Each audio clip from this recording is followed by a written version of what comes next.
पाकिस्तान ने ईरान और अमेरिका के दरमियान कशीदगी कम करवाने में अपना सालसी का किरदार अदा किया है। मैं इस वक्त जिन्ना कन्वेंशन सेंटर में मौजूद हूँ। यहाँ पर सहाफ़ियों के लिए मीडिया सेल बनाया गया है। इंटरनेशनल मीडिया के जो नुमाइंदगान हैं वो यहाँ पर मौजूद हैं। पाकिस्तान के जो रिपोर्टर्स हैं वो यहाँ पर मौजूद हैं।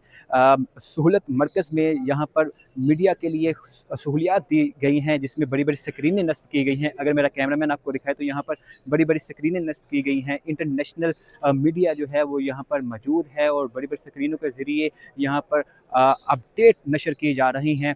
मैं जिस जगह पर मौजूद हूँ यहाँ से कुछ ही फासले पर सरीना होटल मौजूद है, जहाँ पर डेलीगेशन मौजूद हैं। वज़ीर-ए-आज़म पाकिस्तान मियां मोहम्मद शहबाज शरीफ के साथ अलग अलग से ईरानी वफ़द के साथ मुलाकात हुई है और उसके अलावा अमेरिकन वफ़द के साथ मुलाकात हुई है। अभी हतमी जो नताइज हैं मुज़ाकरात के वो सामने नहीं आ सके। जो भी नताइज होंगे वो आपके सामने रखेंगे।